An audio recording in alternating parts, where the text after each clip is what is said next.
tardes compañeros, mi equipo y yo les vamos a presentar dos métodos numéricos. Les vamos a explicar de dónde salió, para qué sirve, por qué se hizo, quién lo hizo y un pequeño ejercicio para que lo entiendan. Mis compañeros son Ángel Barán Tejeda García, Leonardo Marino Donel, Sara Fernanda Hernández Espíndola, Ever Nara Yolanda Castillo.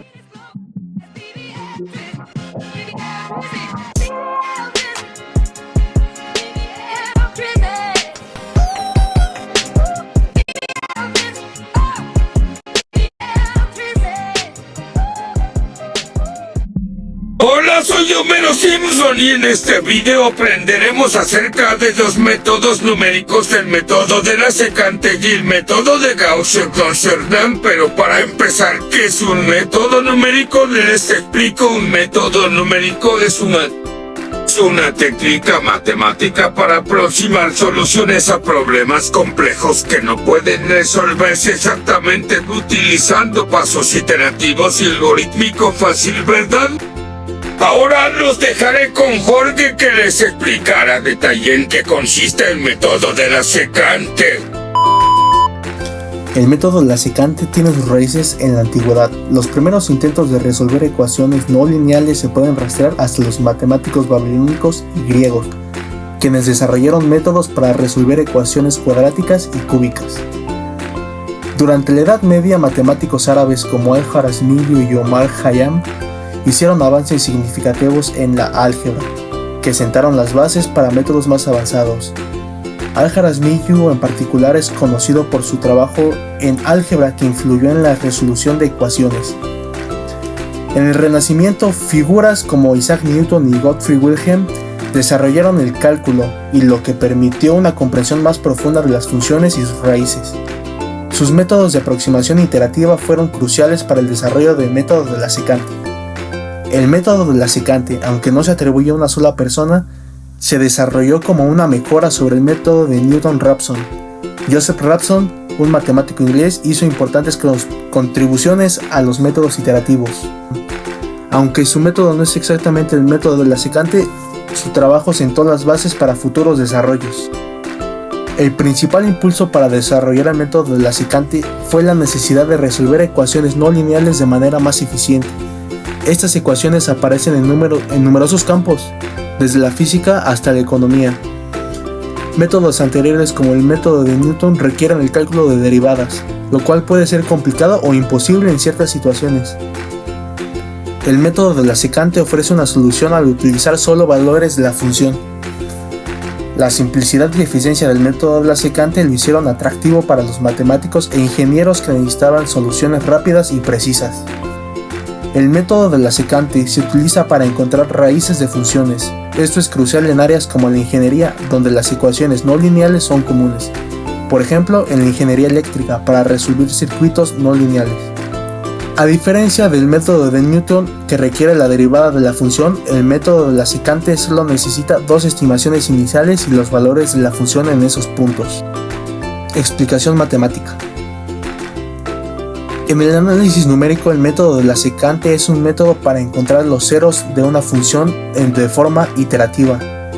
En una variación del método de Newton-Raphson, donde en vez de calcular la derivada de la función en el punto de estudio, teniendo en mente la definición de derivada, se aproxima la pendiente a la recta, que une la función evaluada en el punto de estudio y en el punto de la iteración anterior. Este método es de especial interés cuando el coste computacional de derivar la función de estudio y evaluarla es demasiado elevado, por lo que el método de Newton no resulta atractivo. En otras palabras, el método de la secante es un algoritmo de la raíz de investigación que utiliza una serie de raíces de las líneas secantes para aproximar mejor la raíz de una función f. El método de la secante se puede considerar como una aproximación en diferencias finitas del método de Newton-Raphson. Sin embargo, este método fue desarrollado independientemente de este último. El método se define por la siguiente relación. Como se puede ver, este método necesitará dos aproximaciones iniciales de la raíz para poder inducir una pendiente inicial, así como se muestra en la gráfica. Ahora Leonardo Marín nos mostrará un ejercicio del método de la secante. Hola amigos, hoy les voy a explicar con un ejercicio el método de la secante. Vamos a ver paso a paso cómo es que se resuelve esto y pues bueno, vamos a comenzar.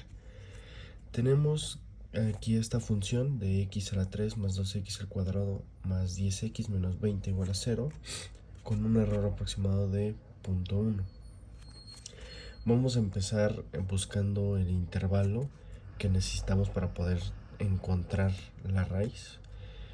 Entonces vamos a iniciar sustituyendo estos números que tenemos aquí en la tabla en la función. Por ejemplo, tenemos x3, vamos a agregar este menos 1 al cubo más 2 por menos 1 al cuadrado más 10 por menos 1 menos 20. Y esto nos va a dar como... Muy bien, ya que metimos los datos a nuestra calculadora, sustituyendo x por los números, nos da como resultado menos 29. En los demás también lo hicimos, menos 20, menos 7 y 16. Tenemos que elegir el intervalo para poder encontrar la raíz.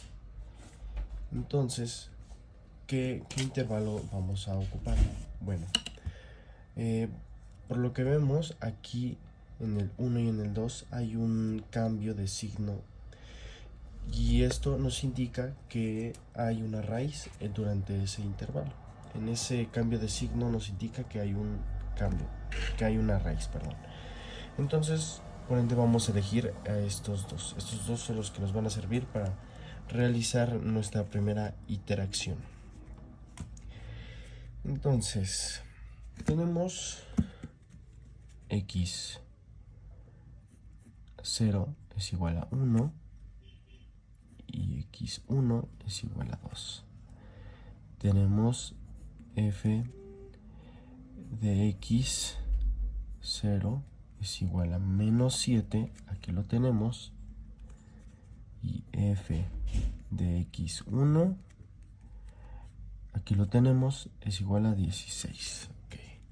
Todo esto lo vamos a meter a una fórmula para tener nuestra primera interacción. ¿Cuál es la fórmula? Bueno, es esta que tenemos aquí. Va a ser x2, va a ser igual a x1 menos x0, perdón, 1 menos x0 entre f de x1 menos f de x0. Todo esto por f de x1. Todos estos datos ya los tenemos. x1 aquí lo tenemos, x0 aquí lo tenemos. Y las f's de x aquí lo tenemos. Solo no hay que sustituir. Entonces va a ser x2 es igual a x1, aquí está x1, es 2, menos x1 es 2, menos x0 es 1, sobre f de x1, aquí lo tenemos, 16, menos f de x0, menos 7. No olvidemos esto, este signo es de la fórmula, siempre va a ser menos, aunque el dato sea negativo, también ponemos lo negativo, no olvidemos esa parte. Todo esto por f de x1, 16. Ok, entonces esto lo metemos a nuestra calculadora y vamos a ver qué resultado nos da. Ya que metimos nuestros datos a la calculadora, nos da como resultado esto, 1.3, entonces quiere decir que x2 es igual a 1.3043. Estos datos que vamos a ir sacando nos va a servir para ver el error aproximado, que aquí lo tenemos. Si el resultado que nos da, ahorita lo vamos a ver más adelante, pero el chiste es no sobrepasar el error aproximado. Una vez que ya es igual o menor al error aproximado, pues ya habremos terminado el número de iteraciones. Por siguiente vamos a sacar f de x2. Ese dato lo necesitamos para sacar las siguientes iteraciones. Entonces, ¿cómo lo vamos a sacar? Muy fácil, sustituyendo esta función con este dato. Lo mismo que hicimos en esta tabla, pero con este valor. Con este valor. Entonces tenemos que 1.3043 al cubo más 2 por lo mismo 1.3043 al cuadrado más 10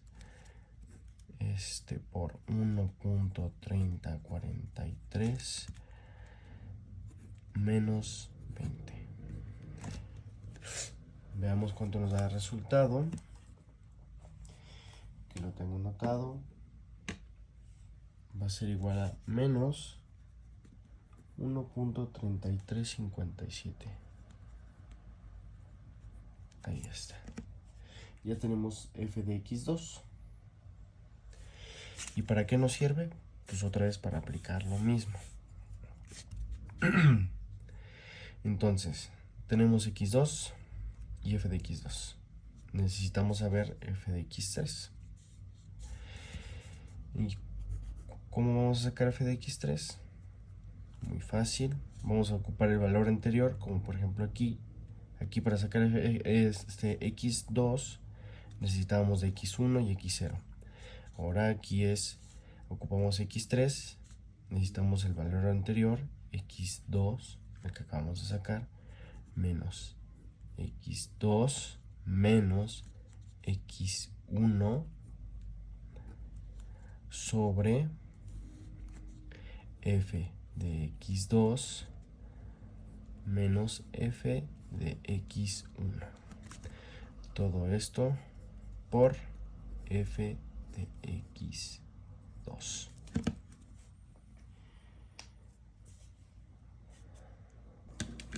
Entonces aquí sustituimos valores. x3 es igual a x2. x2 aquí lo tenemos, 1.3043 menos x2 de nuevo, 1.3043 menos x1. x1 aquí lo tenemos, es 2 sobre f de x2. f de x2 aquí lo tenemos, menos 1.3357 menos f de x1. f de x1 lo tenemos aquí arriba, menos 6. Menos 16, perdón. Por f de x2, aquí lo tenemos arriba, menos 1.3357.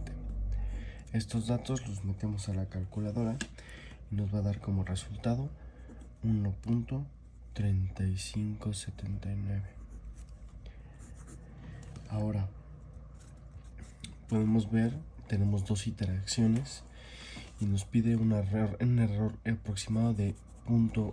Vamos a ver si ya estamos dentro de ese error. ¿Cómo lo hacemos? Bueno, pues el valor actual, que es x3, menos el valor anterior, esto va a ser el error aproximado. Entonces va a ser x3, 1.3579, menos x2, perdón, que está aquí, menos 1.3043. Esto nos va a dar como resultado 0.0536. Entonces quiere decir que estamos dentro del margen de error. Cuando estamos dentro tiene que ser igual o menor a el error aproximado. Entonces quiere decir que esta es nuestra raíz de 1.3579 en 2 iteraciones de un error aproximado de 0.0536. Este sería nuestro resultado. Si queremos un valor más exacto, bueno, pues el error aproximado lo tenemos que reducir de 0.01 y hacer más iteraciones, hacer el proceso un poco más largo. Eso para que sea el resultado más exacto. No va a ser correcto al final, porque en métodos numéricos son aproximaciones. Eso es lo que entendemos. Pero esto es un error aproximado. Muchas gracias. El método de Gauss-Jordan recibe este nombre en honor del gran matemático alemán Carl Friedrich Gauss, nacido en 1767 y fallecido en 1855, considerado en vida como el príncipe de las matemáticas, el cual ha tenido una amplia influencia en un gran rango de áreas de las matemáticas y la ciencia. Ha realizado contribuciones de muy alto valor en teoría de números, análisis matemáticos, geometría diferencial, estadística, álgebra, geodesia, magnetismo y óptica.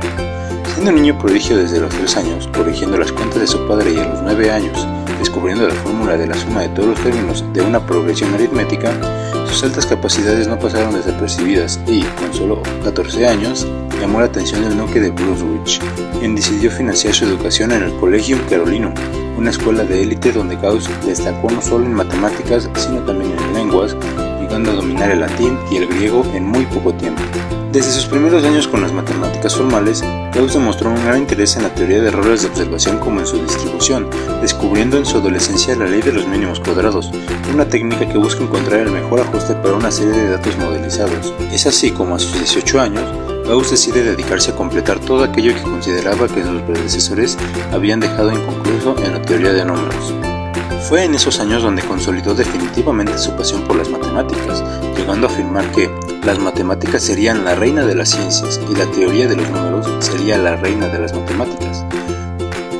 La presentación de su tesis doctoral en 1799 fue también un momento que marcó no solo la vida del científico, sino la mayoría de las matemáticas, convirtiéndose en el primero en demostrar de forma rigurosa el teorema fundamental de la álgebra y estableciendo de esta forma que toda ecuación algebraica compleja tenía soluciones complejas. Esta contribución fue esencial para la comprensión moderna de esta disciplina, así como de las matemáticas avanzadas. En 1801, Gauss publicó Disquisitiones Arithmeticae, una obra que revolucionó la teoría de los números y que le otorgó a esta rama una estructura sistematizada. A través del libro, el matemático desarrolla la primera prueba de la ley de reciprocidad cuadrática, proporcionando una solución algebraica al problema de la construcción geométrica de polígonos regulares y ofreciendo un tratamiento exhaustivo a la teoría de números congruentes. Además, introdujo muchos resultados como números y funciones de variable compleja que marcaron el inicio de la teoría moderna de números algebraicos. Gauss fue capaz de predecir, con una precisión asombrosa, la órbita de Ceres, un asteroide recién descubierto, utilizando su método de mínimos cuadrados. 6 años después, en 1807, acabó por convertirse en profesor de astronomía en el observatorio de Göttingen, siendo ascendido directo al centro en 1809, puesto que ocupó hasta su fallecimiento. A pesar de que Gauss no publicó muchos de sus resultados e ideas durante su vida, su lema "Paupa sed matura", poco pero maduro, reflejaba su enfoque y su insistencia en la perfección y el rigor matemático. Y sus grandes descubrimientos, plasmados muchos de ellos en su humilde cuaderno, le han servido para hacerse con uno de los primeros puestos como uno de los grandes científicos de la historia. Este método se atribuye al ingeniero alemán Wilhelm Jordan, nacido en 1844 y fallecido en 1899. Jordan nació en Ellwangen, un pueblo en el sur de Alemania. Estudió en el Instituto Politécnico de Stuttgart y después de trabajar durante 2 años como asistente de ingeniería en las etapas preliminares de la construcción del ferrocarril, volvió allí como asistente de geodesia.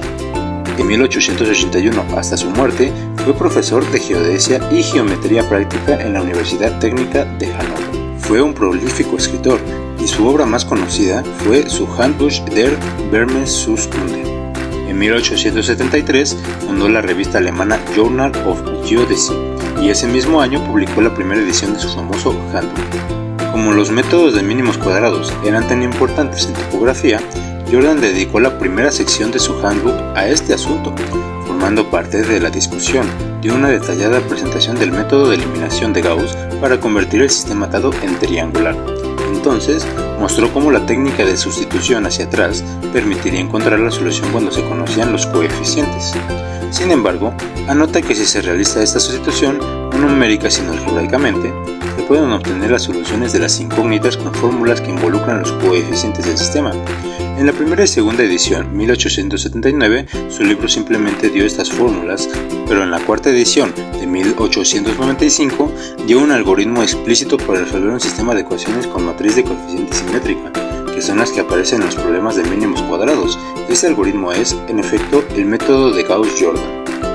Aunque Jordan no utilizó matrices como se hace actualmente, realizaba el trabajo sobre tablas de coeficientes y explicaba cómo pasar de una fila a la siguiente, como muchos textos hacen hoy en día. La mayor diferencia entre su método y el actual es que Jordan no hacía el pivote de cada fila igual a 1 durante el proceso de solución. En el paso final, simplemente expresaba cada incógnita como un coeficiente, con el pivote como denominador. El handbook se convirtió en un trabajo estándar en el campo de la geodesia, llegando hasta 10 ediciones en alemán y traducciones a otras lenguas. Incluso la octava edición de 1936 contenía la primera edición con la descripción del método de Gauss-Jordan. En la edición más reciente, publicada en 1961, ya no aparece. Por supuesto, en esta edición gran parte de lo que Jordan había escrito originalmente había sido modificado más allá de lo reconocible por los editores. A mediados de la década de 1950, la mayoría de las referencias al método de Gauss-Jordan se encontraban en libros y artículos de métodos numéricos.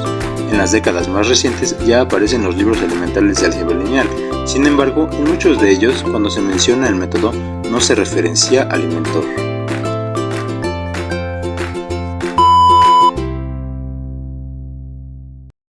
Una matriz es un arreglo rectangular de números.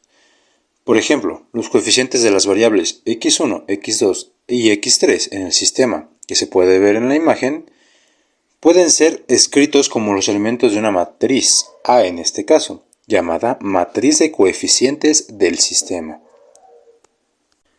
Una matriz de m renglones y n columnas se llama una matriz de m por n. Al utilizar la notación matricial, el sistema se puede escribir como la matriz aumentada que vemos en la imagen. La eliminación de Gauss-Jordan es el proceso de resolución de un sistema de ecuaciones mediante la reducción por renglones de la matriz aumentada a la forma escalonada reducida por renglones, o también llamada matriz identidad a partir de una reducción. Esta reducción de la matriz se lleva a cabo teniendo en cuenta ciertas propiedades que cumplen las matrices llamadas operaciones elementales. Ahora Sara nos mostrará un ejercicio del método de Gauss-Jordan. A continuación vamos a resolver un ejercicio por método de Gauss-Jordan. Como se mencionó, el método de Gauss-Jordan es muy útil al momento de resolver sistemas de ecuaciones, sean sistemas de ecuaciones ya dadas o proporcionadas o sistemas de ecuaciones que nosotros mismos tenemos que plantear. Así que vamos a ver cómo se puede aplicar en un ejercicio. Por ejemplo, tenemos el siguiente. Un cajero automático tiene 95 billetes de $10, $20 y $50, obteniendo un total de $2,000. Si el número de billetes de $10 es el doble que el número de billetes de $20, averigua cuántos billetes hay de cada tipo. Primero vamos a definir nuestras variables, en las cuales van a ser x, y, z. X va a ser el número de billetes de $10, y va a ser el número de billetes de $20 y z va a ser el número de billetes de $50. Ya que tenemos bien establecidos qué va a ser nuestras variables, vamos a hacer nuestros sistemas de ecuaciones, donde tenemos la primera que dice así: x más y más z es igual a 95. ¿De dónde sale? Sale del mismo enunciado, el cual nos dice que en total tiene 95 billetes. Entre ellos están un número en específico de billetes de 10, un número en específico de 20 y un número en específico de 50. Entonces queda x más y más z es igual a 95, la cual se mantiene igual, no tiene la necesidad de ser despejada. Despejamos las ecuaciones cuando es necesario. Por ejemplo, lo vamos a ver en un momento. También tenemos la siguiente ecuación, la cual nos dice 10x más 20y más 50z es igual a 2000. ¿Por qué? Porque una cierta cantidad de billetes, número de billetes, que va a multiplicar este valor, se va a sumar igualmente. Por ejemplo, un número de billetes de 20 se multiplica por su valor y otro número de billetes de 50 que se va a multiplicar nos tiene que dar sumados 2000. Esta ecuación se queda igual, no se mueve. Y tenemos la última, la cual nos dice que x es igual a 2y. ¿De dónde sale? Sale que el mismo enunciado nos está diciendo que el número de billetes de $10 es el doble que el número de billetes de 20. O sea, que x es igual al doble de y. Y aquí está escrito. Esta sí la tenemos que despejar. Vamos a pasar este 2y hacia el otro lado y nos va a quedar del siguiente modo. X menos 2y más z, que en este caso no fue mencionado. Podríamos decir no existe, no lo voy a poner.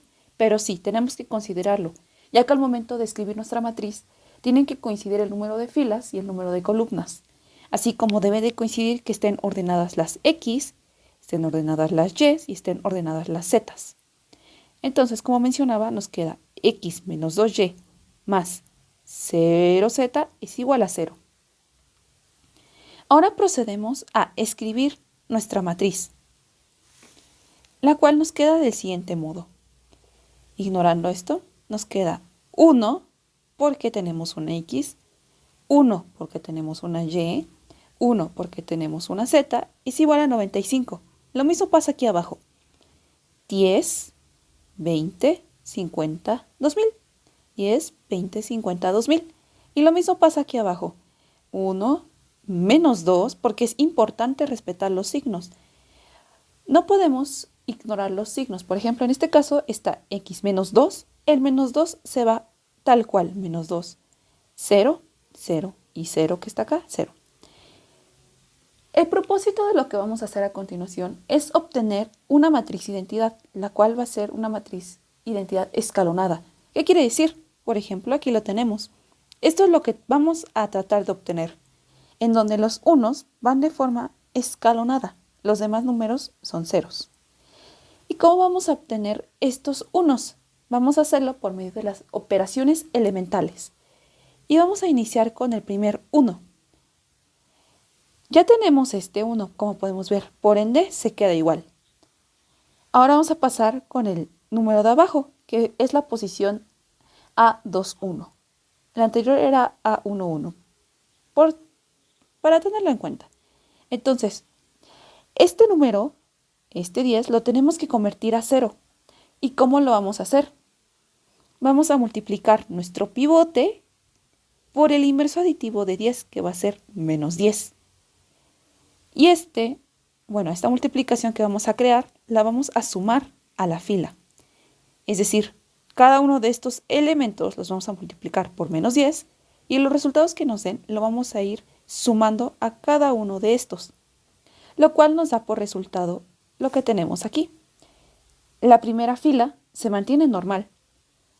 Ahora, en la segunda parte, en lo de abajo, tenemos 0. ¿Por qué? Porque multiplicamos menos 10 por 1, menos 10, más 10 es igual a 0. Por ejemplo, en el siguiente, 1 por menos 10 nos va a dar menos 10, más 20 nos da 10. 1 por menos 10 nos va a dar menos 10, más 50 nos va a dar 40. Y lo mismo lo hacemos aquí. 95 por menos 10 nos va a dar por resultado menos 950. Ahora se lo vamos a sumar a este número, que nos va a dar por resultado 1050. Una vez que tenemos esto, nos vamos a dar cuenta que el siguiente paso es eliminar este 1 que tenemos aquí. Lo tenemos que convertir en 0. Por ende, vamos a repetir este paso, pero ahora aplicado en este caso. Entonces, vamos a multiplicar a la fila R1 por el inverso aditivo de este número, que es menos 1. Y lo que nos dé lo vamos a sumar a la fila 3. Lo que vamos a ver es que vamos a obtener 1, 0, 0. Y vamos a repetir lo que les comenté hace rato. Por ejemplo, tenemos que 1 por menos 1 nos va a dar menos 1. Más menos 2 nos va a dar menos 3. Y así vamos a hacerlo consecutivamente hasta que obtengamos todos. En este caso, lo que obtuvimos fue 0, menos 3, menos 1 y menos 95.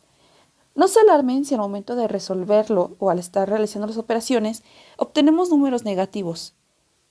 No pasa nada, casi siempre al final se convierten en positivos. Y si no es así, lo vamos a terminar de resolver. Y al momento de sustituirlo, nos vamos a dar cuenta si lo hicimos bien o no. Así que no se alarmen. Ahora, vamos a pasar con el siguiente pivote. Bueno, con el siguiente 1, que es el de acá. Entonces, queremos obtener y convertir a este 10 a un 1. ¿Y cómo lo vamos a hacer? Vamos a dividir toda esta fila entre 10. Entonces nos queda R2 entre 10. Y nos queda del siguiente modo. A, que es nuestra matriz, es igual a, en esta fila fue 10 entre 10, 1. 40 entre 10, 4. El 1050 entre 10 nos da 105. ¿Y ahora qué sigue? Vamos a deshacernos de este 1 y de este menos 3. Los vamos a convertir a 0. Entonces, lo que les comentaba hace rato, vamos a multiplicar esta fila, porque es en la que tenemos este 1, vamos a multiplicarlo. Por ejemplo, en el caso de aquí que queremos deshacernos de este, vamos a multiplicar a R2 por menos 1. Y lo vamos a sumar a R1. Una disculpa aquí. Y ahora va a ser, en este caso, R2 lo vamos a multiplicar por el inverso aditivo de menos 3, que va a ser 3, y lo vamos a sumar a R3. Y obtenemos lo siguiente. 1, 0, menos 3, menos 10. 0, 1, 4. 105, 0, 0, 11, 220. Ahora, ¿qué sigue? Nos queda obtener este 1. Y vamos a repetir lo mismo que en este caso, que tuvimos que dividir entre el número para obtener 1. En este caso va a ser entre 11. Entonces vamos a dividir toda R3 entre 11 y nos queda del siguiente modo. 1, 0, menos 3, menos 10, porque esto de aquí no fue tocado. No lo tocamos, no fue manipulado, por ende se queda igual. 0, 1, 4, 105. Queda del mismo modo. Y finalmente tenemos 0, 0, 1, 20. Ahora, ¿qué sigue? Como pudimos observar hace rato, ya no nos queda mucho. Ya tenemos este 1 y solamente nos queda convertir estos dos en 0. ¿Y cómo lo vamos a hacer? Como estuvimos repitiendo los pasos anteriormente. Lo vamos a hacer del siguiente modo. Vamos a multiplicar a R3, que es donde está este 1, por el inverso aditivo, en este caso, de 4, que va a ser menos 4, y lo vamos a sumar a esta, que es R2. Y en este caso vamos a multiplicar a 1 por 3, y lo vamos a sumar a R1. Y nos va a quedar del siguiente modo. 1, 0, 0, 50. 1, 0, disculpen, 1, 0, 25 y 0, 0, 1, 20. Y van a preguntarse, ¿esto qué significa? Ya tengo esto, ¿esto qué es? Pues es lo que habíamos dicho en un inicio. Es X, Y y Z. Está acomodado del siguiente modo. 50 es X, 25 es y 20 es Z. Aquí está escrito. 50, 25, 20. Y bueno, pueden decir, ya está, ya acabé. No, nos queda un último paso, que es rectificar si estamos en lo correcto, porque puede ser que en el momento en el que veamos la matriz, digamos, ya terminé, ya está bien, pero al momento de aplicarlo o quererlo hacer por ejemplo, en este caso, que digamos, somos los que trabajan en ese banco, estamos a cargo del cajero y decimos, claro, son estos, y al final resulta que no. ¿Cómo podemos comprobarlo? Sustituyendo en las ecuaciones que creamos en un inicio. Por ejemplo, tenemos la primera, la cual habíamos dicho que era x más y más z igual a 95. Y como ya sabemos cuánto vale x, y z, solo lo sustituimos. Como dijimos y dejamos en claro, x es 50, y 25 y z es 20. Al sumarlos nos va a dar 95. Como son iguales, nuestra ecuación es verdadera y está bien. Pasamos a la otra, la cual nos dice lo siguiente.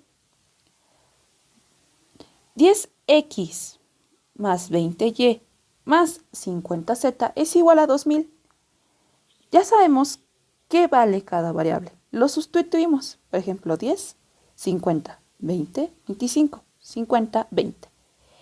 Al resolverlo nos damos cuenta que nos va a decir que 2000 es igual a 2000. Es decir, que nuestra ecuación es correcta. Por ende, estamos bien. Y vamos ahora sí por la última, la cual habíamos dicho que era que x era igual a 2 veces y. X es igual a 50 y y es igual a 25. Por ende, nos queda 50 es igual a 2 por 25, lo cual es correcto. Por ende, hemos terminado nuestro ejercicio. Si nos damos cuenta en este paso que es la sustitución y la comprobación, que